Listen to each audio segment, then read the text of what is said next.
विवाह होता है, पुत्र पैदा होता है। छत्रपति शिवाजी महाराज, आज हम देखते हैं कि अगर हमारा बेटा या बेटी अगर हमारे पैदा होता है तो हमारी एक सोच क्या जाती है कि हमारा बेटा या बेटी इंजीनियर बने, डॉक्टर बने, वो एक बहुत बड़े पद पर जाए। लेकिन जीजा माता ने सोचा कि मेरा जो बेटा बड़ा होगा ये औरंगजेब की सेना से, औरंगजेब से युद्ध करने वाला ऐसा योद्धा मैं बनाऊंगी। छत्रपति शिवाजी महाराज को सारी विद्या, शस्त्र विद्या सिखाई, सभी ग्रंथ सिखाए। बचपन से ही एक योद्धा का जैसा, एक बहुत ही बड़ा योद्धा का वैसा जीजा माता ने छत्रपति शिवाजी महाराज को पाला, बड़ा किया। मात्र 12 या 13 साल की उम्र में छत्रपति शिवाजी महाराज ने गौ माता की रक्षा की थी, कसाई का हाथ काटा था। आज यहां पर कोई ना कोई 12 या 13 साल का लड़का होगा, वो सोच रहा होगा कि 12-13 साल में छत्रपति शिवाजी महाराज ने कसाई का गला काटा, हाथ काटा, कैसा होगा, कैसा काटा होगा? क्योंकि बचपने से जीजा मैया ने शिवाजी महाराज को एक योद्धा जैसा बना दिया था। कम आयु में, बाल आयु में छत्रपति शिवाजी महाराज ने गैया मैया की रक्षा की थी, जो आज हम गौ माता का दूध पीकर हम बड़े हुए।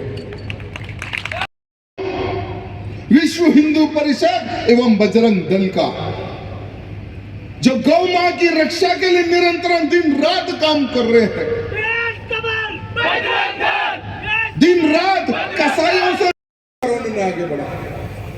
16 साल की उम्र में छत्रपति शिवाजी महाराज ने तोरण के किले पर अपना कब्जा जमाया। उस तोरण के किले को जीतने के बाद में छत्रपति शिवाजी महाराज को जो हिंदुओं से लूटा हुआ धन, मंदिरों से लूटा हुआ धन, वो तोरण के किले से जब छत्रपति शिवाजी महाराज को मिलता है, वही धन से एक विशाल सेना का निर्माण छत्रपति शिवाजी महाराज ने किया। लगभग 2 साल तक अपनी सेना को बढ़ाने का काम किया। उसके बाद में पुरन हो, कोंडाना हो, चाकन हो, राजगढ़ हो, ऐसे सभी किलों पर उन्होंने भगवा झंडा लहराया। आज मैं गर्व करता हूं कि मैं इसी धरती पर आकर उनके बारे में बात कर रहा हूं जो छत्रपति शिवाजी महाराज के मावले हैं। आप सब में छत्रपति शिवाजी महाराज का खून दौड़ता है। आप ऐसी धरती से, ऐसी धरती में आपका जन्म हुआ है। साथ ही साथ छत्रपति शिवाजी महाराज का वो किस्सा मैं आप सबको बताना चाहूंगा जो हर बच्चे को पता है, और आने वाले समय में हर बच्चा आने वाली अपनी पीढ़ी को बताना है कि किस तरह से छत्रपति शिवाजी महाराज ने अफजल खान का सीना चीरकर भगवा लहराया था। आदिल शाह ने अफजल खान को भेजा बड़ी सेना देकर कि तुम कुछ भी करो, क्या भी करो, बस शिवाजी को पकड़ो, जिंदा या मुर्दा। बड़ी सेना लेकर आदिल शाह चलता, बड़ी सेना लेकर अफजल खान चलता है शिवाजी महाराज को पकड़ने के लिए। लेकिन प्रतापगढ़ किले में रहते हैं शिवाजी महाराज, आजू बाजू अफजल खान की सेना, लेकिन अफजल खान ने यह हिम्मत नहीं दी कि वो किले में घुस जाए। उतना खौफ अफजल खान के दिल में था कि मैं सबसे लड़ सकता हूं लेकिन शिवा से नहीं लड़ सकता।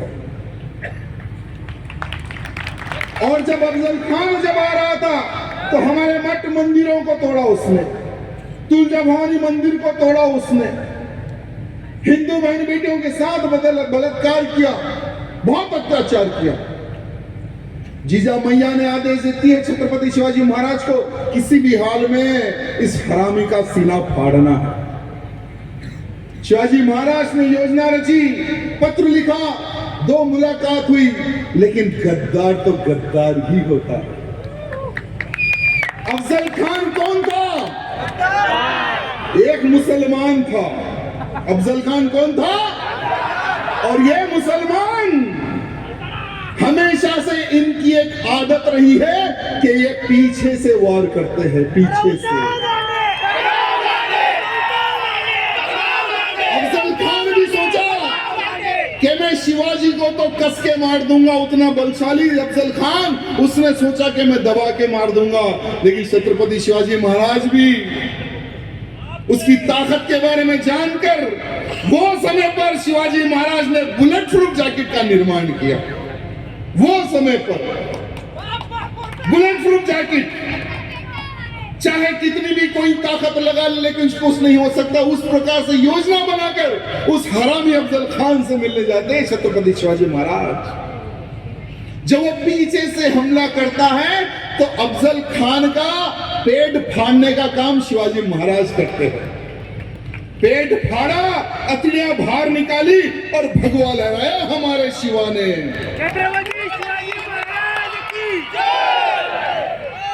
देशद्रोही, आतंकवादी, लव जिहादी, गौ हत्यारों को अगर ठोकना है तो बजरंग दल से जुड़ो।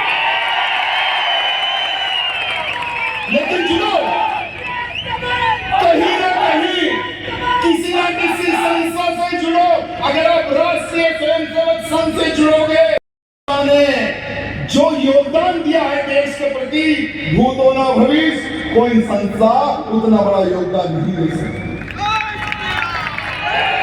आज करोड़ों की संख्या में राष्ट्रीय स्वयंसेवक संघ के कार्यकर्ता तैयार हो चुके हैं देश की रक्षा के लिए, धर्म की रक्षा के लिए। देश की रक्षा कौन करेगा? जैसे हमारे दादाजी ने कहा है, दादाजी देवकर जी ने कहा है कि हंस के लिए पाकिस्तान, लड़के लेंगे हिंदुस्तान। वो समय अलग था, तुमने हंस के ले लिया पाकिस्तान, अब तुम्हारे बाप के बाप के बाप भी अगर आ गए तो लड़कर हिंदुस्तान नहीं ले सकते। क्योंकि ये राष्ट्रीय स्वयंसेवक संघ का कार्यकर्ता, विश्व हिंदू परिषद का कार्यकर्ता, बजरंग दल का कार्यकर्ता, तुम्हारे पास अगर K47 गन भी हो तो हमारे लट से तुम्हारा सर फोड़ सकते हैं, तुम्हारी गर्दन तोड़ सकते हैं, तुम्हें 72 हुरों के पास भिजा सकते हैं। वो हमारे पास कार्यकर्ताओं की सेना है। 370 नहीं हटेगी। अगर धारा 370 हटेगी तो पूरे देश पर हम दंगा फसाद करेंगे, हमला करेंगे, पाकिस्तान भी हमला करेगा। लेकिन हिंदू संगठित हुआ, हिंदुओं ने शक्ति बताई और हिंदुओं ने हुंकार लगाई कि कश्मीर हिंदुस्तान का नहीं, किसी के बाप का। आज 370 कश्मीर से हटा, हमारा जो सर का ताज था, भारत के सर का ताज था, आज आजाद कश्मीर हो चुका है। वहां के लोग अब पत्थर पकड़ने से भी डरते हैं। क्यों? क्योंकि एक समय था आर्मियों के हाथ बांध दिए थे, अब आर्मी के हाथ खुले हैं। अब कश्मीरी पत्थर नहीं, हमारे देशभक्त, हमारे आर्मी के सैनिकों को ठोकते हैं। अब हमें कार्य करना है। हमारे बड़े लोग कहते थे, बचपन से हम सुनते थे कि बेटा राम मंदिर तो एक झांकी है, काशी मथुरा अभी बाकी है। तो हमारे दादाजी कहते हैं कि भैया वो भी काम प्रारंभ हो गया, बहुत ही जल्द काशी और मथुरा में जो लगा हुआ कलंक वो भी मिटेगा विश्व हिंदू परिषद के ही द्वारा।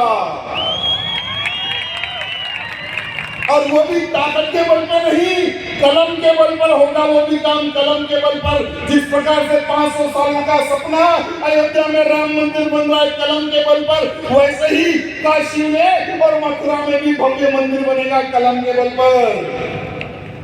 अगर कलम का बल काम नहीं है तो हमारा बजरंग दल तो है ही। अरे जब हम इतनी बड़ी गुम्बद पर चढ़कर बाबर का ढांचा गिरा सकते हैं तो ये क्या चीज है?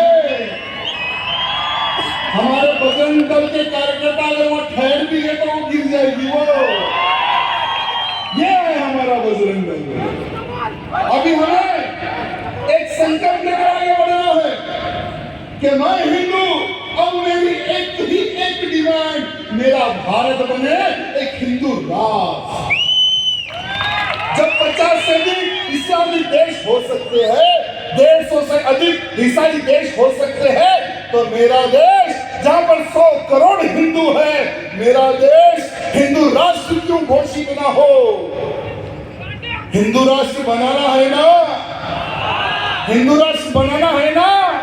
लेकिन कुछ लोग कहते हैं कि हिंदू राष्ट्र नहीं बनेगा।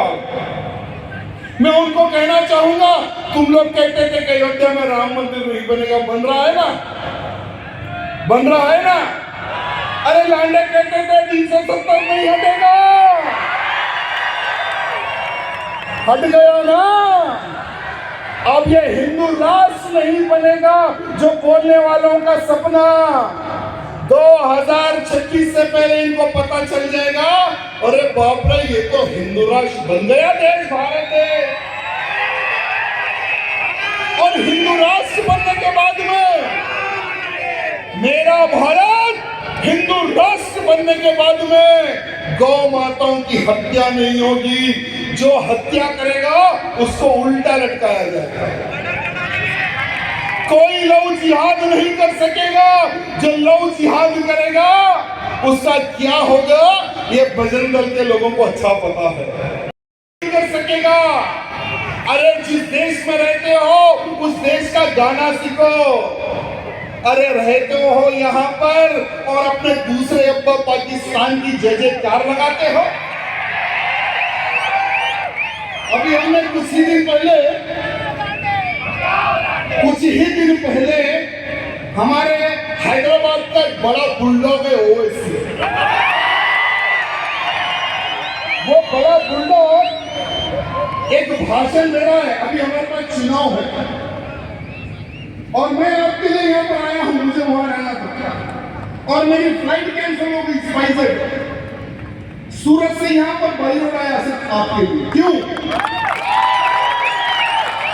मुझे यहाँ से चुनाव लड़ना नहीं है। चुनाव लड़ना है क्या यहाँ से? मुझे चुनाव लड़ना नहीं है, लेकिन मेरा एक संकल्प है कि मेरा हर वो एक हिंदू छत्रपति शिवाजी महाराज का मावला बने। वो संकल्प लेकर मैं आगे बढ़ रहा हूं। आज भी उसी प्रकार से हमारे हिंदुओं को मारा जा रहा है। आज भी लव जिहाद के नाम पर इनका जाल फैलते जा रहा है। इनका एक सपना है गजवाए हिंद का, भारत को इस्लामिक राष्ट्र बनाने का इनका सपना है। लेकिन इन गधों को ये पता नहीं, इन सुअरों को ये पता नहीं, तुम सपना देखते रहो, हमको हिंदू राष्ट्र बनाने वाले हैं। और कोई ताकत हिंदू राष्ट्र बनते नहीं रोक सकती मेरे भाइयों। कुछ ही दिन पहले फिलिस्तीन का समर्थन कर रहे थे, हमास का समर्थन कर रहे थे उत्तर प्रदेश में। लेकिन उत्तर प्रदेश में इनके बाप जी बैठे हुए, बड़े भैया, इनके बड़े अब्बा बैठे हुए, इतना ठोके 70 देशद्रोहियों का मुकदमा बुक कर दिया। उसके बाद में कोई भी ना हमास का सपोर्ट करता है ना फिलिस्तीन का सपोर्ट करता है।